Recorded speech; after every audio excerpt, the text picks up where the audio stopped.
Welcome to New Realities. I'm Alan Steinfeld, and I'm here today with Neil Garr, and we're getting ready for the big Starseed Summit coming up on Portal to Ascension. And one of our keynote speakers is today's guest, Linda Backman, Dr. Linda Backman. She is a psychologist and a regression therapist, and she connects people to their connections on other stars, which is very much what this audience is about. But before we get to you, Linda, we just wanted, Neil, just talk a little bit about what's coming up this weekend, okay? Yes, sure. So nice to be here with everybody. I am just tuning in for a little while to talk about the conference coming up this weekend, and Linda is a part of it. It's the 2-day Starseed Summit, and I did create a Starseed Summit about, actually the first online conference I ever did was called the Starseed Summit. So I feel this is kind of symbolic, coming back around and creating this. But this is actually going to be a 2-day event.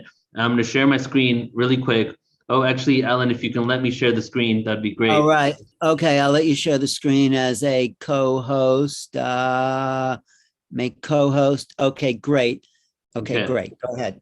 Yes. So if you've ever been a part of our events, you know how extremely fun and dynamic they are, especially when Alan and myself team up, and Sheila Seppi, the three of us together, I feel really curate some amazing events. And we've done the walk-ins conference, we did the hybrids conference, but the events that we've been creating together have really cultivated community, right? Because the Wish Alliance symbolizes walk-ins, indigos, starseeds, and hybrids. And that's Sheila's baby that Alan and I are a part of. In regards to not being an actual child baby, but her baby as in her creation. And so the Starseed Summit here is now us giving some awareness to the whole concept of starseeds. What are they? Are you a starseed? What does it mean to be a starseed? And it's going to be going into really the spiritual component when it comes to the extraterrestrial awareness. Who are these beings? Where did they come from? What messages do they have for us? Or what messages do we have for ourselves as we are these starseeds incarnated on Earth? So it's 2 days. And I'm just going to go over the speakers really quick. And Alan, if you want to kind of just maybe speak about these individuals, okay. Please do. Well, Kamara Jones is an amazing artist of interdimensional. Linda, have you seen Kamara's work at all? I have seen some of Kamara's work. Isn't it fantastic? I think it's fantastic. It's awesome. It is. And Bridget Holidays talks about starseeds all the time on Clubhouse, and Phil Gruber's an old friend, and Mark Brinkerhoff and Kiara Winrider. Do you know any of these people, Linda? Are you familiar with any of them? Some I am, some I'm not, actually. Like Marina Sarin, she was like 15 when she or even younger when she realized that she was here from someplace else, and has a great body of knowledge. At 21, she's putting this out there. Richard Horowitz is a medical doctor. He treats Lyme, but he got this download about how to save the environment by writing a story about starseeds. So he's very interesting. Jody Sirota is an old friend. There's Linda Backman. What day is Linda speaking, Neil? Do you remember? We'll just go as soon as I stop the screen share, I'll check the schedule and let you know. I'm not sure right now. Mm-hmm. But all these people together create a kind of community where other people who may not realize their connections to other worlds can start to find a place for themselves. And that's really why I wanted to talk to you today, Linda, because you've been doing this work a long time, and it's been revolutionary, hasn't it, in your field of psychology? I mean, but it's been fascinating. I've been doing regression work since about 93, 94. And, in simple explanation, what happened for me is I began to guide clients that started discovering they were not souls that usually came to Earth, and they began to understand their gifts, their challenges, and that they come from other places in the universe besides the energy of Earth. But what does that do to people to realize that they're from other places? How does that help them in their everyday awareness? I think, Alan and Neil, the bottom line, and I've asked my guides about this. I'm a soul that typically incarnates on Earth. So I'm what I would call an Earth-based soul. But what began to happen for me 15, 16 or so years ago is I would have clients come in.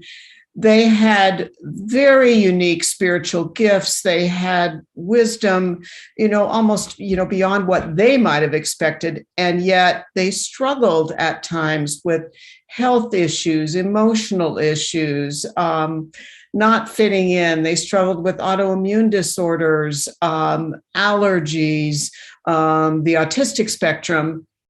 And yet they're extremely wise. And so what explained that? And when I guided regression, and the bottom line to regression is I don't give the client the information. I support them to access their own information. So I'm not working as a channel. Essentially, the client is their own channel. And these people began to discover they don't come from Earth. They came to Earth to help humanity. And so it explained things to them that never made any sense about who they are and effects of being an interplanetary soul. Yeah, I think Neil actually came from someplace else because he is so obsessed with the cosmos and really trying to help humanity. I mean, he started this organization, Portal to Ascension, which has reached out to hundreds of thousands of people around the world. Neil, can you relate to what Linda's saying about that? So I'll just give you a quick synopsis of my 16-year journey of where I'm figuring out what I am and where I come from, right? So when I first got into all this awareness back in 2000, 2001, I immediately gravitated towards the Arcturian energy because I found out not only through meditation, but others, that the Arcturians are really technologically savvy individuals, that they are really connected to space tech that is kind of beyond many other civilizations, as well as the fact that I do this whole online webinar platform. I felt that signature really was what I was designed for, and that I am here to provide the technological resources for speakers like yourself, Linda, so that you can concentrate on your creativity while I focus on the technology. And then as time progressed, I started realizing that these civilizations aren't just one race, right? Like calling something Arcturian might be very limiting because there's probably so many different types of incarnations. So then I shifted to what Dolores Cannon told me at the first Starseed Summit, mind you, because she was our first speaker at that conference.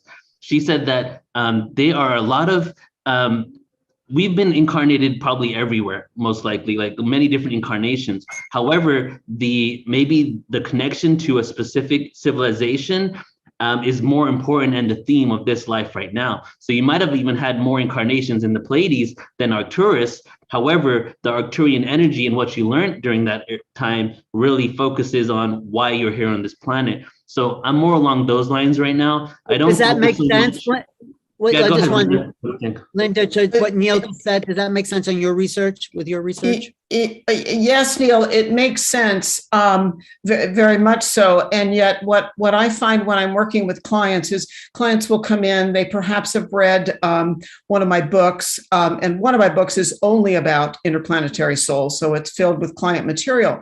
But what happens, Neil, at least in my experience, is people will come in and they'll say, well, I know I'm from Arcturus. I know I'm from the Pleiades, blah, blah, blah. I know I'm from Orion's belt. And then when we go into the regression, their spiritual guides take them, quote unquote, home, meaning to their home base in the universe, which is not Earth. And it doesn't have a name because it isn't specifically Arcturus or the Pleiades. And what I find is that each home base is sort of unique unto itself. And so the client discovers, oh, I get to have time during the regression at home. It's almost like, going home to your own, kitchen or bathtub or whatever, and loving it. And perhaps it's all left-brained. It's a left-brain culture. Perhaps it's all right-brained. Perhaps these people don't nourish themselves through food they take in. So no wonder this client has a lot of difficulty with diet. One other just quick example, which I'll be sharing on Saturday as part of the Starseed Summit. I have a particular client I've worked with a number of times. She's a highly skilled medical doctor, works for, and I'm leaving identifying factors out at her request, but she works for one of the major medical research institutions in the country. The souls where she comes from, obviously she's interplanetary, or what I call IP, but the place where she comes from, they remain children forever. So she has this clandestine life. She's doing major cutting edge medical research, but in her clandestine life, she eats things only children would eat. She has stuffed animals, but she can't reveal this to hardly anyone because they simply don't understand. Wow, that is great. That clear. So you see why I wanted Linda there, because she has the background to contextualize people's experience. So when you, and your journey, Neil, when you discovered that there were many races and you were part of that, what did that do for you, particularly in grounding you into the earth plane? Well, it stopped me from focusing on where I'm from and being more present in this moment. Whereas I feel that I almost I remember in the beginning, it was actually a little bit of ego in me identifying with the Arcturians because of how good I was with technology, right?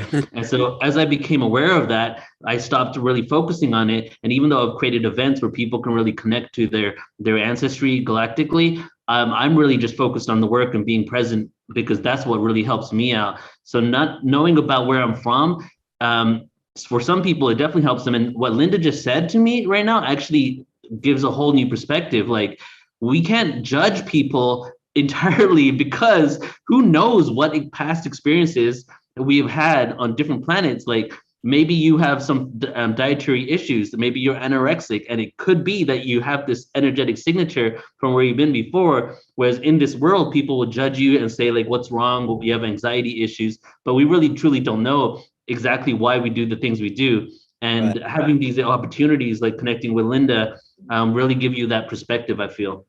Well, I just want to say you're a revolutionary, Linda. You really are helping people in a totally unique way. So, yeah, tell us a little bit more about, after working with you, how are people adjusting to life on Earth? Well, I'll add in what I love, Alan and Neil, about the work that I do is that there are times when I think, and people say this to me too, and I don't mind sharing my age. I'm in my middle 70s, and people will say, well, Linda, aren't you ready to retire? And I say, no, I'm not ready to retire, because what happens is I believe that the clients, the patients that I'm meant to work with show up in my practice. And then not only am I able to just support them as they learn what their spiritual guides want them to learn, but then I learn more. So as one more quick example, and again, I'll share a number of other examples on Saturday, but one more quick example that came forward recently is a woman in her 50s, very capable person, again, has a very responsible job and that sort of thing. But she struggles to fit into our culture. So we began to work on an interplanetary past life of hers with the soul of the woman that is her mother on Earth, and her mother has passed, so her mother's no longer alive. But we tapped into trauma in an interplanetary past life with this soul.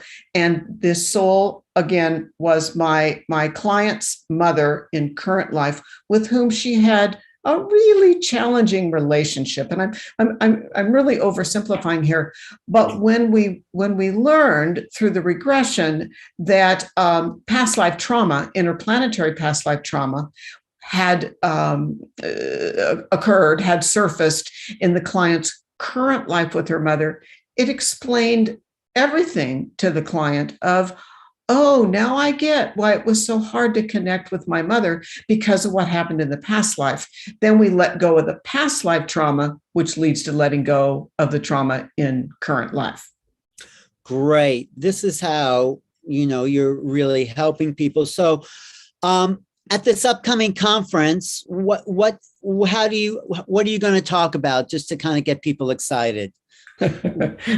Well, I'll talk about how these clients just began, sort of, if you will, falling into my practice about 15 to 17 years ago. And I want to be specific as much as I can in an hour of time on Saturday about what's the value of knowing about your home base, knowing your gifts that you brought to Earth, because that's the only reason you came to Earth.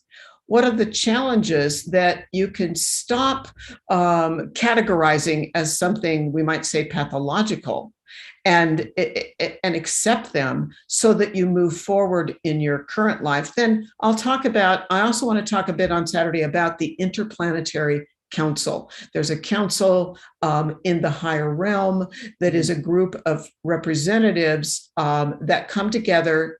These are the higher selves of souls that come from various locations in the universe. This Interplanetary Council is designed to coordinate life on Earth from these various celestial locations, simply put, for the sake of humanity's greatly needed evolution. So I'll talk about that on Saturday as well. Well, also, I just want to say, both of us have had Earth lives. We have a great synchronicity connection of our past life together. Me and Linda, we discovered that on the UFO cruise, which was very it was very calming for me and satisfying to know someone from that lifetime. We were in the Holocaust together, and we think we had met and interacted there because there was something very familiar, and we both had a similar story. Wasn't that magical, Linda? Alan, it's sort of one of the many experiences in my life that's sort of blown me away, and how that just suddenly occurred for you and me sitting around chatting one afternoon. Exactly. But we're also, I think, and Neil too, we're part of this interplanetary, whatever you want to call it, awareness. And I think part of what we're doing here is bringing in the new, bringing in an integration, welcome. It's sort of like welcoming the immigrants, into the new world. It's like, so where do you see it going? When you talk to clients, what is this Interplanetary Council? How does it look? How does the future look like for this Earth? Oh, that's a great question, Alan. One thing that I find fascinating, sort of human-like, is that when I learn about the details, especially currently, of what's going on what I call the IP Council, the various representatives from locations in the celestial realm, they don't always agree. And to be perfectly honest, and again, I'll share more about this on Saturday, sometimes these members of this council, and the council's about 35 souls or so, some say, well, Earth just isn't progressing, so shall we keep trying to support Earth? And then others say, of course we're going to continue to support Earth. How else is humanity going to evolve and grow? So I'll talk about that kind of complicated interchange and the purpose of the IP Council. That's amazing. Can I just chime in? I'm curious about, that's so interesting what you just said about some saying yes to support, some saying no. I'm wondering if, do you know anything about the whole amnesiatic process? That is it true that Earth is the only planet that has full amnesia like we do? Because I was thinking that if we do, wouldn't they kind of feel like empathy towards us and be like, we'll help you guys. It's not like you're ignorant, you just don't know, Yeah, that's great, Neil. I love that you're asking that. Yes, I have some information that Earth is the only place that that we carry amnesia when we incarnate. The other piece of information, and this is how I see my work as case study model research, because it's, if 10 clients told me something similar, or 15 clients who don't know each other, then I feel like that really is a sort of empirical model of study. I also understand that Earth is the only place where we have complete free will. And by that, we can go against our pre-birth plan. And so that's another both powerful piece of coming to Earth, that we have free will, but also that's why I like to use the term, we come in with a plan to Earth, but we can, as I often say, go off script. And if we go off script, that can lead to people being abusive. So there's what you're saying, Neil, I believe is true. There's a great uniqueness, but challenge to coming into body on Earth. Wow. I think your work is so important. It should really be well known. Maybe you could do a workshop on Portal to Ascension after, because you do. How do you work with people? You have ongoing groups right now? Is that what you're doing? You have classes? Actually, yes, I teach virtual classes, Alan, as well as since COVID. I used to travel about 50% of the time to do my work, both US and abroad. And then COVID happened. And so I'm doing almost all my work remotely in this mode with Zoom, and it works just fine. It actually surprised me when COVID hit that it was as easy to guide regression remotely. So that is primarily how I work, classes and individual client sessions. What do you, when you do a class, what is your class about? How do you work in a class? Well, they all have each one has a different title. It's sort of like, what am I working on? What are my guides, bringing forward for me? And so it's that usually they are anywhere from 6-week to 6-month classes where I'm teaching about what's the uniqueness of a soul that's not been on Earth many times. What's the uniqueness of a soul that comes here fairly regularly? There are also souls that come to Earth from the angelic realm. So I teach about that. I bring in guest speakers. We do experiential. We have an ongoing Slack platform conversation. So simply put, that's the kind of basic model. Great. I think it would be great for Portal to Ascension to try out like a little couple of weeks. I'd love to do something with you, Linda. Yeah. Mm-hmm. That sounds great. That sounds wonderful. And I know you don't have that much time today, but how would you just define a star seed as a kind of intro for people tuning? Because maybe people tuning into this, it might be too far out. Some of this life's on other planets and remember, but how do you start to introduce that topic? Well, my guess is that, and this is so often true in many different communities, including the spiritual community, that one person uses one term and another teacher uses a different term. I suspect that starseed is basically no different than my term interplanetary. Yeah. I was introduced to this through my own clients. I'm actually a soul that has primarily incarnated on Earth, so that a soul is a soul is a soul. We come into body to grow and evolve, and I can take it down to that basic level of past lives on Earth. That's where I started. How do we heal those past lives? We can talk about how does that fit with spirituality? How does that fit with religious models? Yeah. So, well, no, but I also think what your work is doing is bringing in people, because the star seeds, if we want to call it that, are needed at this time to reset the vibrations of the older stuck humanity. Absolutely. And even for a soul such as myself, I know I've had a few non-Earth lives, but primarily my lives are on Earth. But originally, those of us that have been coming to Earth primarily for a long time, we came from somewhere else in the beginning. So right. before life occurred on Earth, essentially, we were starseeds. Yes. And we're here for another cycle, it feels. There's a next level. And do you meet many Arcturians like Neil? Do you see them?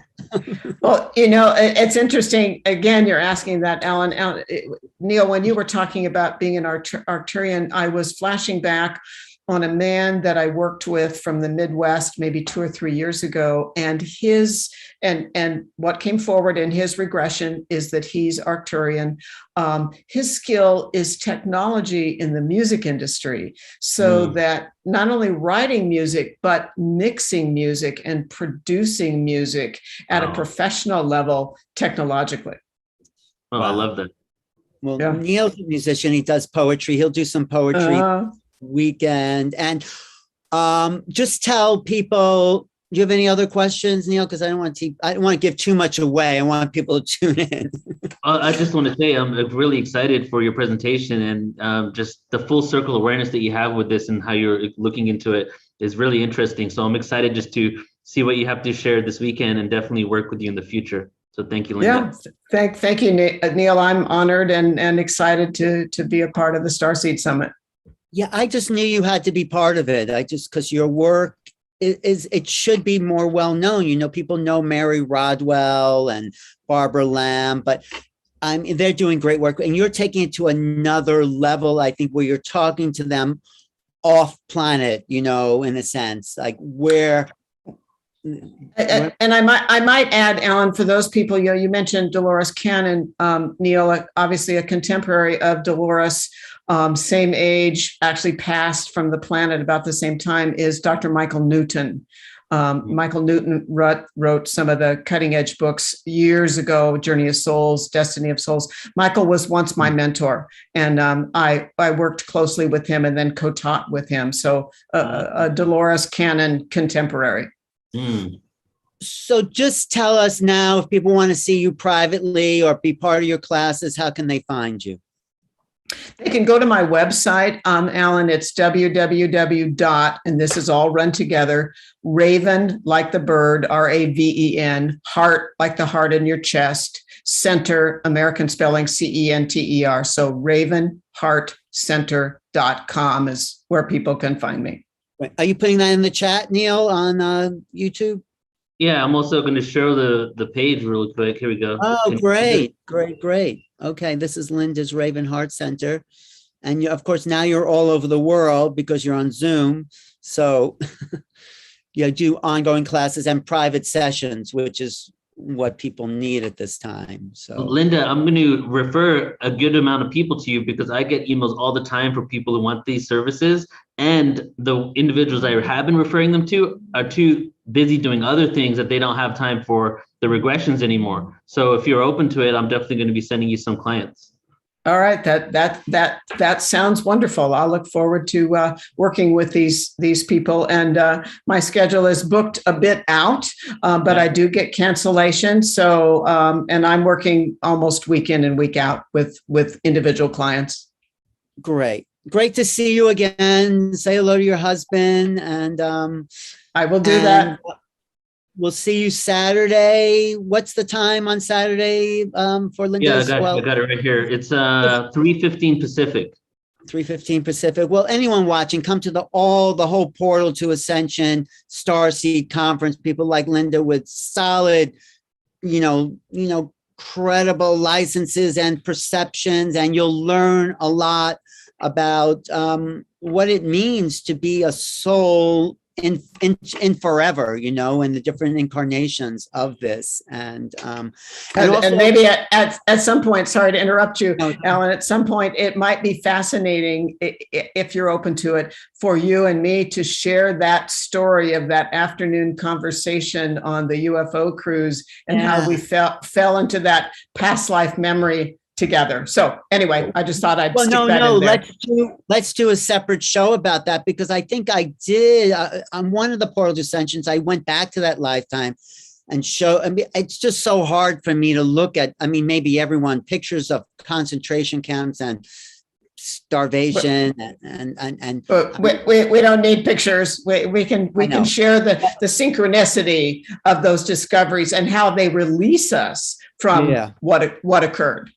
But for me, I think just looking at that again and trying to integrate that, even though it is hard, yes, but also taking, the thing about that lifetime was I became very, very conscious of the present, and then was able to leave consciously and enter consciously into this life. So. And Alan, it explains things, sometimes traumas or fears that are unexplained in life today. It explains things so that people can let go of that and not carry that around in current life.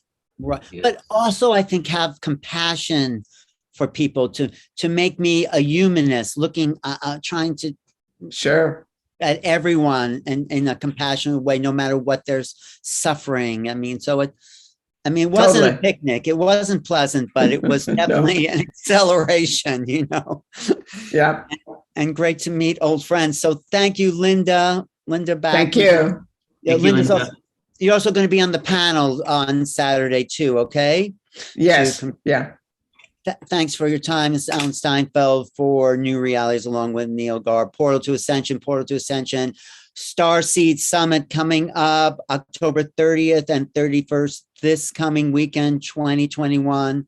And there you are, Starseed Summit, $77, 2 days, plays, I guess replays as long as you want. And, it helps support the cause to get these programs out there. So thanks for watching, everyone.